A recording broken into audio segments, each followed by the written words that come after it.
acercado nuevamente y continuando con el programa iniciado hace más de un año en esta casa, en bocas de todos. El Consejo Deliberante tiene el placer y el honor de recibir al prestigioso constitucionalista, doctor Daniel Sapsay.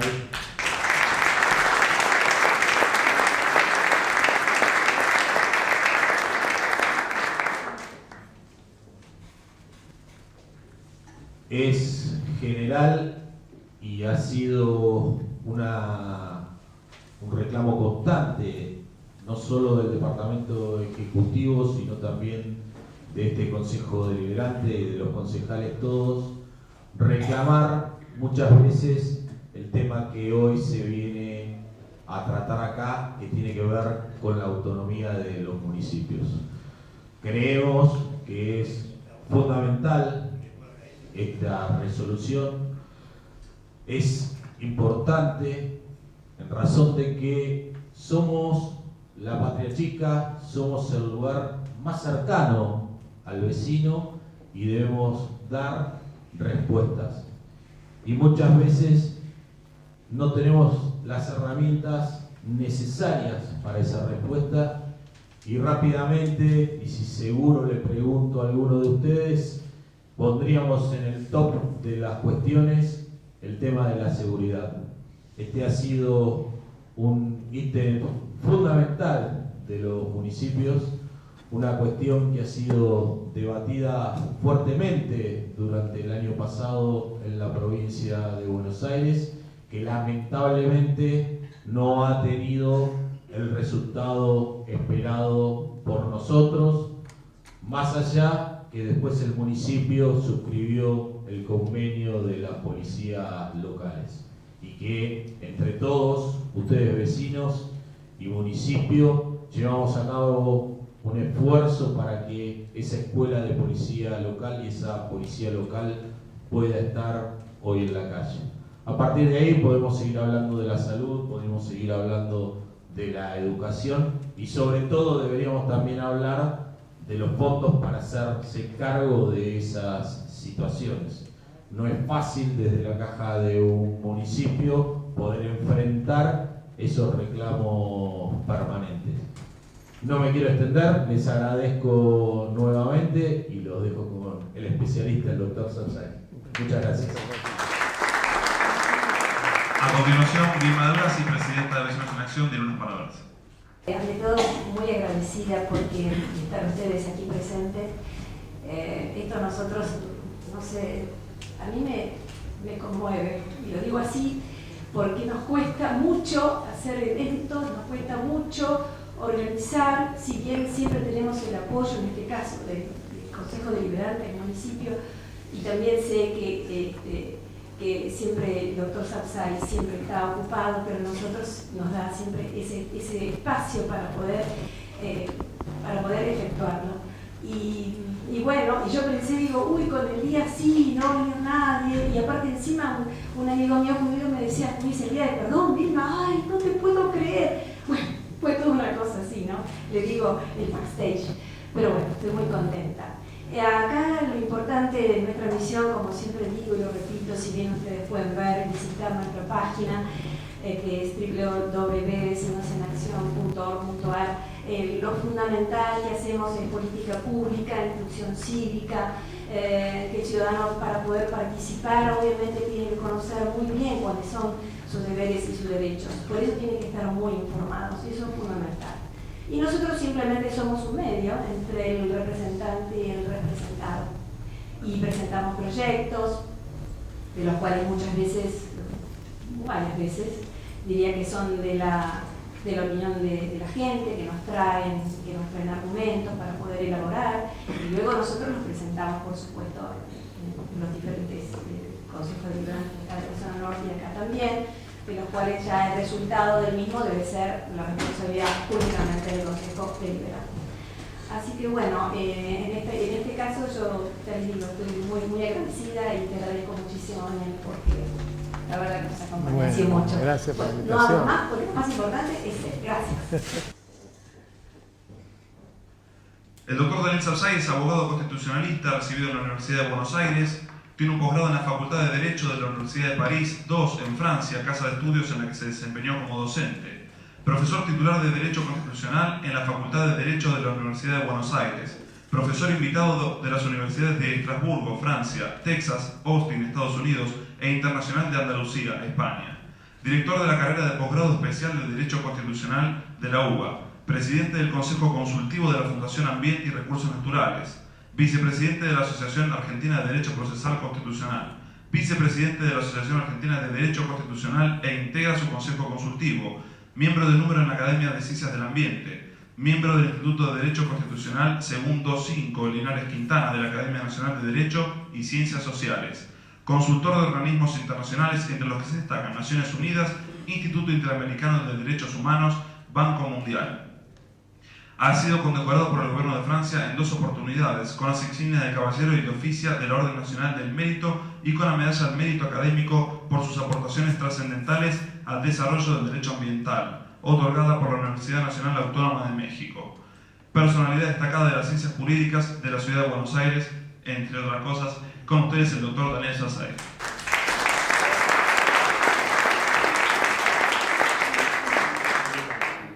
Quiero agradecer la presentación del señor vicepresidente del Consejo Deliberante, las palabras de la doctora De Brasi, de la señora De Brasi, perdón.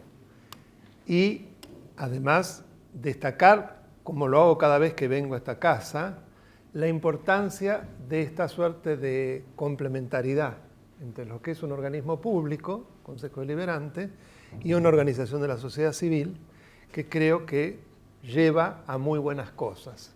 Ciudadanos, gobernantes, gobernados, que puedan mancomunadamente tratar los temas fundamentales que afligen a la comunidad. En esta oportunidad me han pedido que hable sobre la autonomía municipal y sus efectos.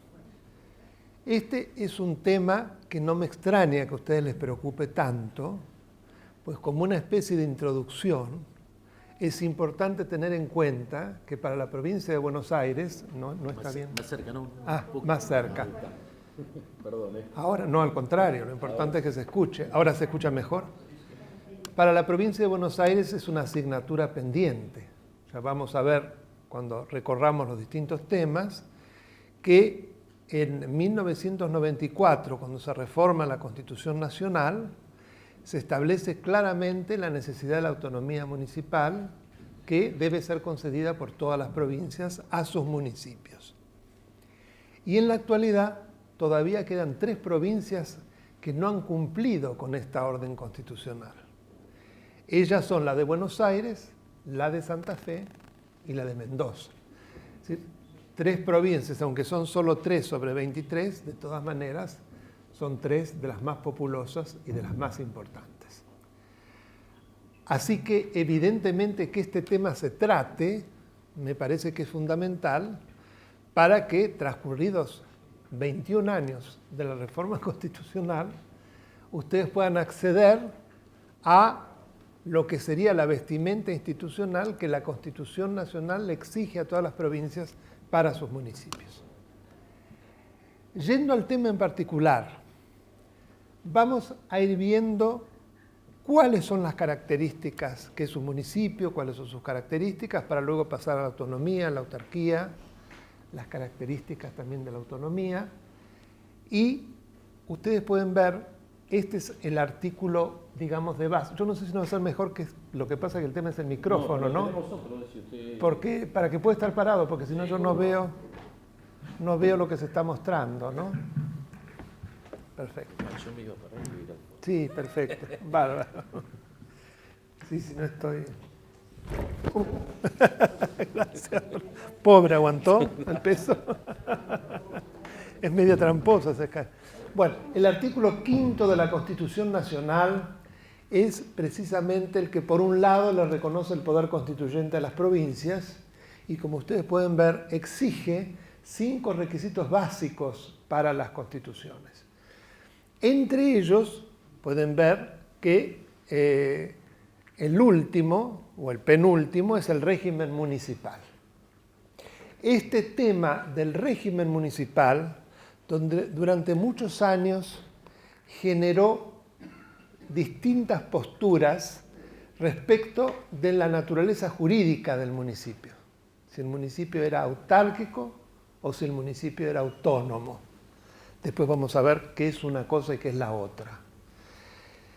Lo cual implica una diferencia sustancial, la autarquía de la autonomía. Asimismo, las provincias se fueron dando sus municipios y en todas las constituciones provinciales, cumpliendo con esta suerte de manda constitucional, hay un capítulo sobre el régimen municipal con la especificidad que va a tener en cada provincia. Uno de los aspectos importantes, además del tema de la naturaleza jurídica, tiene que ver con el territorio del municipio. Municipio generalmente ha sido identificado como territorio con la superficie urbana del mismo y con un único núcleo urbano. Esa conformación, que digamos que es el del municipio clásico, tiene como contrapartida lo que se llama el municipio de partido o condado, que muy pocas provincias argentinas tienen, entre ellas la de Buenos Aires y la de La Rioja. Es decir, el municipio de partido es aquel, como ustedes bien saben, que ocupa una superficie importante de territorio, que además la competencia municipal cubre todo el territorio de la provincia, con lo cual se da el fenómeno del hecho de que los municipios sean todos colindantes con otros municipios, y tiene otra característica muy importante, que es la existencia de varios núcleos urbanos y de territorios que son urbanos, suburbanos y rurales, es decir, son mini provincias. El caso de la provincia de Buenos Aires es clarísimo, que son realmente algunos partidos que tienen mayor cantidad de población que muchísimas provincias. Con lo cual, evidentemente, el hablar de una administración municipal que tiene estas características nos sitúa en una realidad totalmente distinta de lo que es el municipio meramente urbano. Frente a estos dos tipos de división del territorio municipal, aparece un tercero que yo diría que es la posición intermedia, como casi siempre pasa en derecho, en la intermedia. La intermedia que hoy existe en la mayoría de las provincias es aquella en la cual se prevé un núcleo urbano y determinadas zonas de reserva colindantes a ese núcleo urbano, en forma circular como una suerte de cebolla, que tienen por objeto, por un lado, ir previendo de manera planificada el crecimiento de ese municipio y por otro lado, permitir que el alcance del poder de policía de ese municipio no se limite exclusivamente al casco urbano, sino que también pueda llegar a otros lugares respecto de actividades como pueden ser zonas industriales y otro tipo de actividades, que gravitan absolutamente sobre la vida municipal. Ahora bien, pasemos a la otra. Si nosotros vemos en la Argentina los distintos niveles de gobierno, encontramos estos 4 niveles. Ustedes pueden ver que entre ellos aparecen los municipios. Estos 4 niveles adquieren todos ellos la autonomía que anteriormente solo tenían los 2 primeros. En el caso de la Nación, a su vez, es la titular de la soberanía, porque no tiene ningún poder, al menos formal, por encima de ella. La autonomía, como después de la reforma del 94, también aparece la autonomía de la Ciudad de Buenos Aires y de los municipios, pero con este retardo que ustedes tienen. La autonomía implica fundamentalmente la posibilidad de contar con 3 facultades básicas. La primera es la de darse sus propias instituciones, es decir, dictar las leyes fundamentales que van a regir la vida de esa comunidad. La de designar a sus propias autoridades y la de dictar las normas generales y abstractas vía ordenanzas, en el caso del municipio, que van a regir a su vez las actividades del municipio.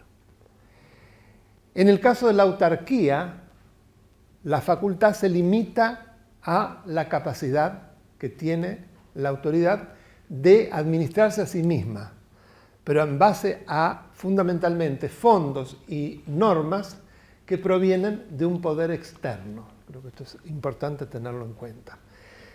En el sistema, por ejemplo, de la provincia de Buenos Aires hay un grado de hibridez, porque efectivamente una de las características de la autonomía la poseen porque ustedes eligen a sus autoridades municipales, tanto al intendente como a los miembros del Consejo Deliberante, a los concejales. Pero carecen de las otras características. Pasemos entonces. Bueno, acá ven los niveles de gobierno, inclusive agregando las comunas que aparecen dentro de la ciudad de Buenos Aires, que sería el nivel menor, pero que es una descentralización meramente administrativa, es decir, no tiene las características de autonomía que sí tienen los otros. Ahora, esa autonomía tiene que estar encuadrada dentro de las normas fundamentales dictadas por el nivel superior.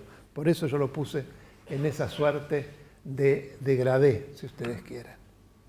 Siempre que esas normas no impliquen la sustracción total de las facultades del nivel de gobierno inferior, porque si no es como un engaño.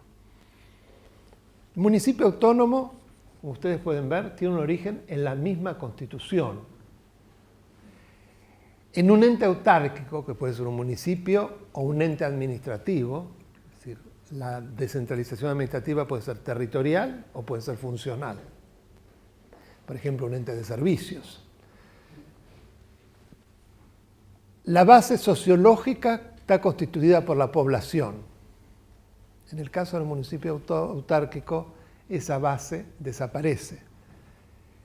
Tiene a su vez atribuciones legislativas sobre todo el ámbito de su territorio, jurisdicción territorial. En cambio, en el caso del ente autárquico, son resoluciones meramente administrativas que alcanzan solo a las personas vinculadas. Y esas resoluciones administrativas se basan en normas que son dictadas, como yo les decía antes, por un nivel de gobierno superior al municipio o al ente de que se trate.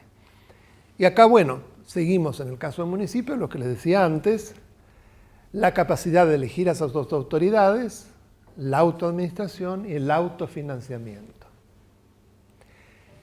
En cambio, en el caso del ente autárquico, es una autoadministración, pero basada en normas generales que son dictadas por él o los niveles superiores. Además, eso genera una mucho mayor fragilidad en cuanto a sus capacidades y sus potestades. ¿Por qué? Porque el ente superior, cuando lo considere conveniente, puede modificar las normas y, por lo tanto, decrecer esas facultades o modificar las características, etcétera, etcétera. Los municipios son personas jurídicas de derecho público. Hoy está también en el Código Civil, acá todavía aparece el artículo 33 del Código Civil de Vélez Arfield. Pero de todas maneras también entre las personas jurídicas de derecho público y de existencia necesaria también aparecen los municipios en el Código Civil y Comercial que ha entrado en vigencia hace un poco más de un mes. El gobierno municipal tiene una esfera propia de acción que en razón de su autonomía institucional ha sido reconocida por el Poder Constituyente Municipal dentro de los principios establecidos por la Constitución Nacional y por la Constitución Provincial, que era lo que yo les decía previamente. La Constitución Nacional en realidad tiene muy pocas disposiciones sobre el municipio. Ahora vamos a ver, anteriormente era exclusivamente el artículo 5º. Vamos a ver luego que con la reforma se agregaron 2 cláusulas que son muy importantes porque hacen a la autonomía, pero en cambio sí, la Constitución Provincial determina en gran medida las características básicas del régimen municipal, por ejemplo, lo relacionado con lo que les decía antes, de cómo es la conformación de su territorio, si tiene autarquía o si tiene autonomía, que hoy solo estaría limitado a la autonomía. Esa autonomía, ¿qué características tiene? Porque vamos a ver que también hay distintos tipos de autonomía, entre otras cuestiones y básicamente su competencia. Pero es un capítulo que tiene unos pocos artículos. Cuando el municipio es autárquico, a su vez, las normas que lo regulan surgen de una ley orgánica de municipios que dicta la provincia y que establece todo el régimen municipal. Cuando el municipio es autónomo, se limita a las normas que se da, por lo menos según el tipo de autonomía. Después vamos a ver que hay distintos tipos de autonomía. Pero el principio general de la autonomía plena hace a la posibilidad de que el municipio se dicte sus propias normas de organización. Pasemos a... Bueno, de lo que dijimos, acá tenemos una definición de lo que es el municipio. En realidad, si ustedes lo leen, es como un mini estado que tiene los mismos elementos del estado: el poder, el territorio y la población, ¿no? Y la fuerza legal del derecho que organiza el poder y distribuye las facultades. Acá lo vemos y fundamentalmente tiende a la satisfacción de las necesidades de esa comunidad. La característica más notable del municipio es el principio de inmediatez que existe entre los gobernantes y los gobernados. Es decir, hay una cercanía que tal vez en los municipios de partido se nota mucho menos, pero que en los municipios urbanos, que tienen menor dimensión y mucho menos población, eso es particularmente notable. Lo cual lleva a la aplicación también del principio de subsidiariedad, que es aquel principio que determina que todo lo que puede llevar a cabo el nivel de gobierno inferior debe serle asignado al mismo, de manera de descentralizar y quitar facultades al nivel superior, que las va a llevar a cabo seguramente de una manera mucho menos eficaz, y además la va a sacar de los asuntos fundamentales del territorio más grande donde debe gobernar. Un municipio no es lo que veíamos antes, no es una mera dependencia o delegación de orden provincial, porque tiene una jerarquía institucional demarcada por la Constitución, que ha conferido las facultades necesarias para atender los intereses y servicios servicios locales. En realidad, en Buenos Aires son mini provincias los municipios, y mini provincias que en muchos casos son maxi, o sea que no saca mucho En la Constitución Nacional, yo les decía, el régimen municipal surge del artículo 5º y del artículo 123, que luego vamos a ver que es el producto de la reforma del 94, como también el inciso 30 del artículo 75. Ese régimen municipal, cuando unimos a los dos artículos que ahora vamos a ver, obliga a asegurar la posibilidad de la existencia de municipios autónomos. Previamente, en realidad, los municipios se consideraba que su naturaleza jurídica podía ser determinada alternativamente según lo dispusiera el poder constituyente provincial. ¿Por qué? Porque se interpretaba que la exigencia de asegurar un régimen municipal no implicaba que necesariamente este régimen municipal debía ser autónomo, quedaba a la decisión de la provincia, si va a ser autónomo o si va a ser autárquico.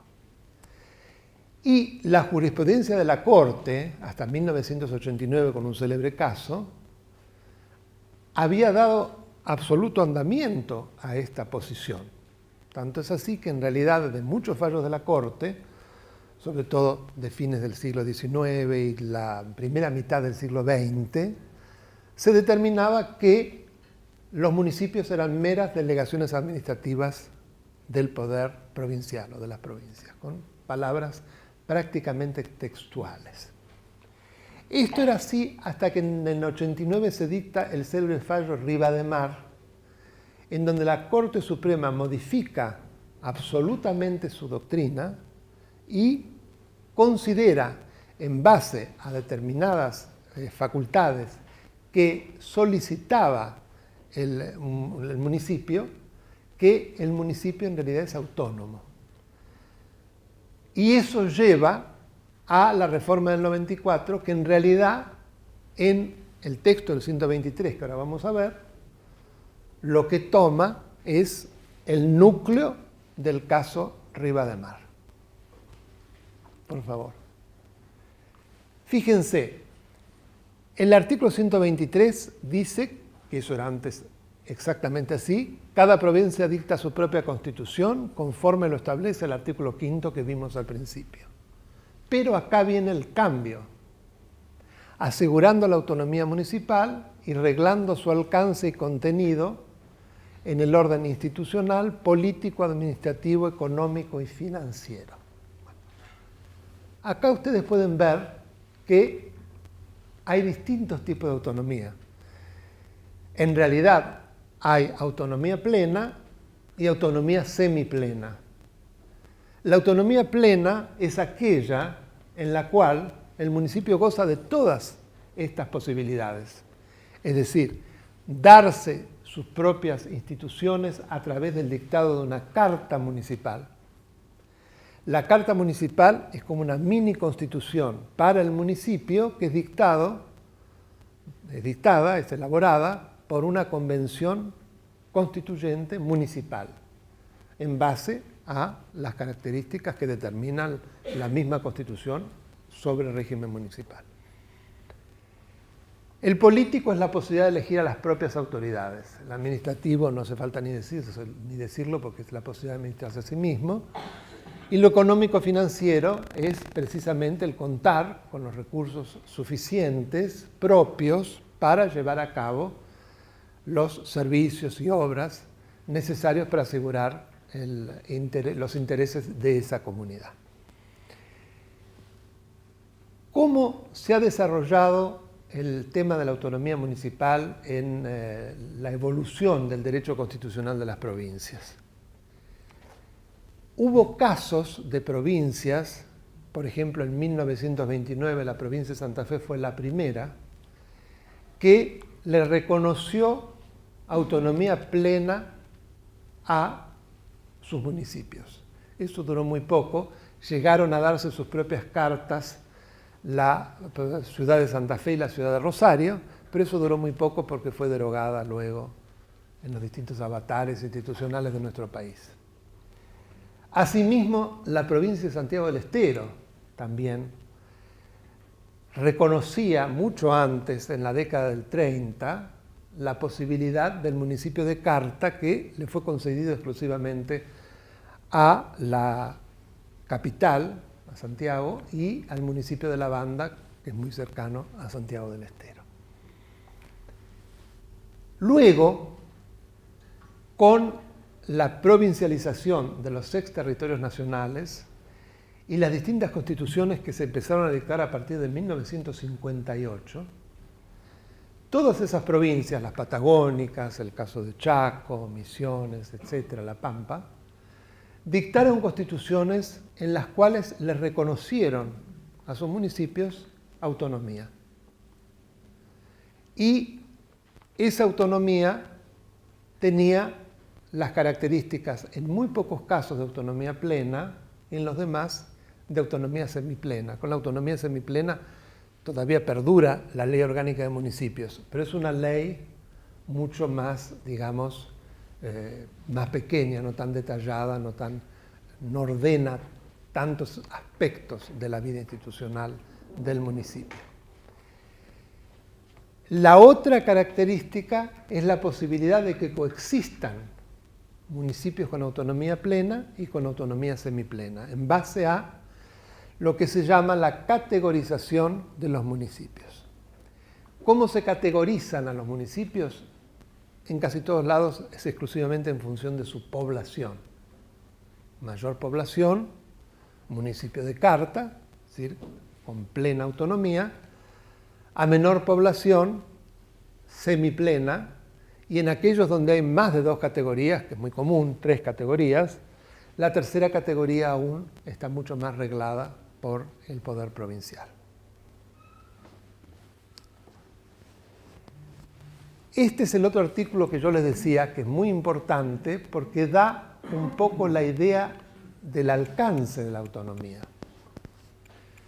¿Por qué? Porque este fue una cláusula que implicaba una enorme posibilidad de detraer del orden provincial muchísimas facultades a través de la creación de establecimientos de utilidad nacional, que pueden ser de carácter militar, pueden ser puertos, pueden ser parques nacionales, es decir, hay una diversidad.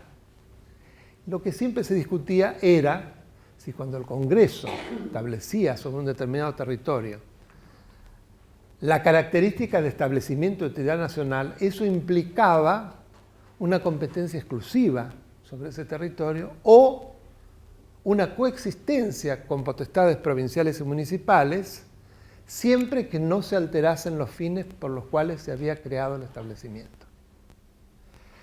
A los efectos de lo que a nosotros nos interesa es que finalmente el artículo 75 salda una deuda institucional que había en la Argentina porque vivíamos con una jurisprudencia fluctuante, que en algunos momentos estaba de acuerdo con la potestad exclusiva de la nación y en otros con la posibilidad de la competencia compartida. Ahora, con una voluntad de mayor descentralización, se establece claramente que tanto las provincias como los municipios conservan poderes de qué tipo, de policía e imposición sobre los establecimientos, como les decía, siempre que no interfieran en el cumplimiento de los fines que llevaron a la creación del establecimiento, sino evidentemente alteran el sentido del establecimiento. Cuando hablamos de poder de policía, es el poder básico que tiene un nivel de gobierno, tanto a nivel legislativo, que es el que determina el alcance de las decisiones de orden público que van a limitar los derechos, como así también la policía administrativa, que es la aplicación de esas normas por parte del Poder Ejecutivo. Y el poder de imposición es la capacidad de crear impuestos. Con lo cual, eso de ninguna manera podría retaseársele al municipio, porque si se le retaseara, ya no es una cuestión de autonomía semiplena, ya directamente se le está negando la autonomía a ese municipio. El régimen de los municipios de la provincia de Buenos Aires, como les decía antes, el capítulo específico, que es 190 y siguientes, donde en realidad, de manera no muy clara, surgirían las características de la autarquía. Yo creo que lo que más lleva a la autarquía es la Ley Orgánica de Municipios, que es sumamente detallada y absolutamente centralista. El régimen municipal, tal como está en la Constitución, si bien no reconoce explícitamente la autonomía, creo que podría ser objeto de una interpretación. Porque acá surge un problema básico frente a la situación de la provincia de Buenos Aires, que todavía no ha cumplido con la concesión de la autonomía a los municipios. ¿Por qué camino se llega? Definitivamente el más lógico y normal es una convención constituyente que reforme la Constitución y que evite toda posibilidad de dudas, claros oscuros y facilite la aplicación de las normas. Pero es cierto que en distintas oportunidades se presentaron proyectos donde la legislatura pretendía establecer esta autonomía. Inclusive por los años 90 hubo un proyecto que tuvo media sanción, creo que de la Cámara de Diputados de la provincia. En la actualidad me llegó que alguien me mandó, hay un proyecto también de ley que ha elaborado el Frente Renovador. No sé si hay también de otra procedencia, ese fue el que yo recibí, pude ver.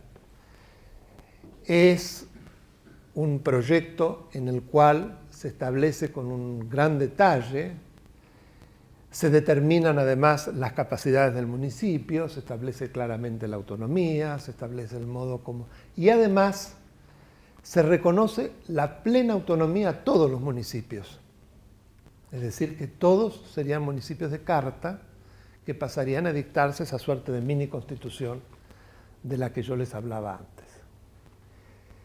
El tercer camino, que hubo intentos en proyectos, pero creo que nunca se interpuso, era interponer ante la Corte Suprema de Justicia de la Nación, sería una desobediencia a una cláusula constitucional y que lleva un conflicto entre la nación y una provincia, por eso, como competencia originaria, una acción declarativa de inconstitucionalidad por omisión ante la falta de cumplimiento por parte de la provincia de la obligación que impone la Constitución Nacional en cuanto al reconocimiento de la autonomía.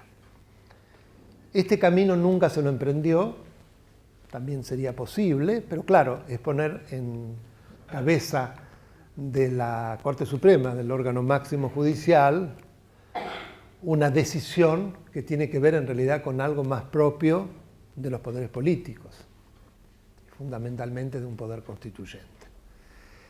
De todos modos, los tres caminos existen. Yo creo que lo más grave es el incumplimiento. Y la situación de minusvalía en cuanto a la forma de administrarse que ustedes tienen, en cuanto a lo económico-financiero, en cuanto a la capacidad de imposición, en cuanto a los servicios que ustedes cumplen.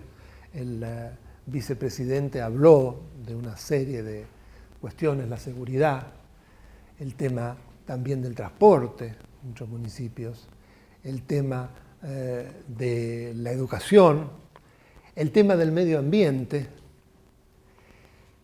y toda la temática de la participación ciudadana en el municipio autónomo admite la posibilidad de llevar a cabo herramientas mucho más exhaustivas. Ustedes no tienen más que revisar en la mayoría de las constituciones que reconocen autonomía y en las cartas orgánicas de municipios como los varios municipios patagónicos, el caso de Bariloche, el caso de Ushuaia, el caso de Viedma, porque son modelos muy interesantes y características vinculadas con la participación, tanto a la audiencia pública, el derecho de acceso a la información, que está absolutamente ligado con la audiencia pública y con la participación. Es decir, si no hay información sobre lo que se trata, la participación va a ser muy poco motivada y muy estéril. Así que el acceso a la información es como el insumo básico para poder participar de manera eficaz, efectiva. Así que es interesante ver esos modelos y cómo funcionan. Evidentemente también la provincia de Buenos Aires debería ver, y eso lo digo como una sugerencia, hasta qué punto no sería necesaria una subdivisión de municipios.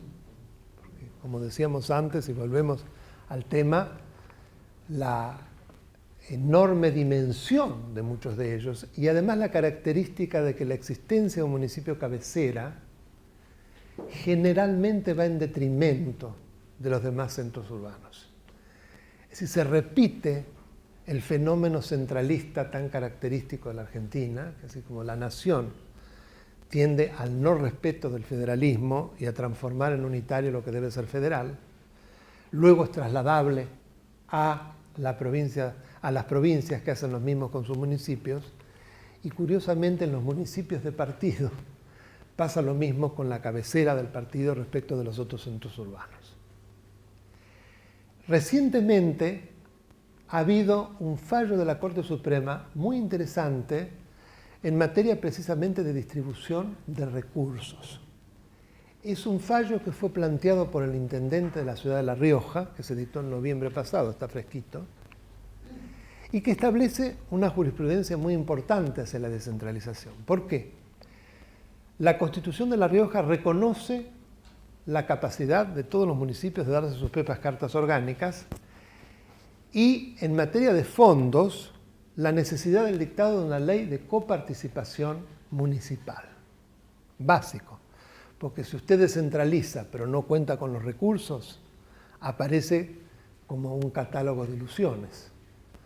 La sola descentralización política también se elige, pero se tienen facultades, pero después hay una especie de necesidad de limosna. Además, quita mucho la igualdad entre los municipios, porque sabemos que aquellos que no son de la misma tonalidad de quien gobierna la provincia no tienen las mismas facilidades. ¿Qué dice este fallo? Que es un fallo que llega por recurso extraordinario, porque primero se agotó toda la vía provincial y a nivel provincial se había establecido que esto era algo que era propio de la zona de reserva de la legislatura y del Poder Ejecutivo de poner en práctica una ley de coparticipación. El Poder Judicial no se podía meter en cuestiones que no eran propias. Y la Corte Suprema lo que dice es que si la Constitución prevé un régimen de coparticipación, si revoca el fallo, lo que no puede hacer el Poder Judicial es establecer cómo tiene que ser la ley de coparticipación. Eso es una cuestión de la legislatura, ¿no? Básicamente, y después el poder de policía que se aplique. Pero lo que sí puede hacer es exigir que se cumpla ante la omisión el dictado de una ley de coparticipación lo más igualitaria y justa posible. Es un fallo muy interesante y que de alguna manera se entroncaría un poco con el tema de llegar a la autonomía a través de la vía judicial, ¿no? Que la Corte Suprema podría decir: yo de ninguna manera puedo sustituir al Poder Constituyente, pero sí puedo ordenar que necesariamente se dicten las normas necesarias para que en la provincia de Buenos Aires, lo mismo Santa Fe y Mendoza, los municipios gocen de autonomía. Sé que tengo que dejar espacio para las preguntas y estoy todavía entre los tiempos, ¿no? Bueno, acá tenemos cuáles son las normas que surgen de la ley orgánica de la provincia de Buenos Aires, que básicamente la mayoría provienen todavía de un decreto ley, curiosamente. O sea que recordemos que en el 94, cuando se reformó la Constitución de la provincia de Buenos Aires también, estaba previsto en el proyecto de reforma, un proyecto acordado entre los partidos más importantes, el dictado de un capítulo sobre el régimen municipal que reconociera la autonomía de los municipios, porque acababa de sancionarse además la reforma de la Nacional y ya aparecía el artículo 123. Sin embargo, como tantas veces sucede en la Argentina, se mezcló con la posibilidad de la reelección del gobernador de aquel entonces, que era Duhalde. No daban los tiempos para poder cumplir con los plazos electorales para llegar a la elección con la posibilidad de ser candidato, y entonces se decidió finalizar la actividad constituyente y el régimen municipal quedó intacto. Fue realmente como una suerte de acto fallido, o sea que la asignatura pendiente se podría haber saldado, pero lamentablemente ocurrieron hechos que son tan comunes en la Argentina, ¿no? La voluntad de modificar las instituciones para darse la posibilidad de seguir gobernando. Otro aspecto que ahora recuerdo del proyecto del Frente Renovador se vincula con la no reelección ilimitada de los intendentes, que me parece que es una cláusula muy importante, ¿no? La perpetuación en el ejercicio del poder, sobre todo de los poderes ejecutivos, a pesar de que hay algunos ejemplos donde también en los legislativos se empieza a aplicar. El caso de la ciudad de Buenos Aires impide para sus legisladores la posibilidad de más de 2 mandatos continuos, pues tienen que dejar por lo menos el plazo de un mandato y se pueden volver a presentar, pero ya da la posibilidad de renovación y de alternancia. Así que ese es otro aspecto que me parece interesante del proyecto. Bueno, esto ha sido la base para que ustedes puedan ahora elaborar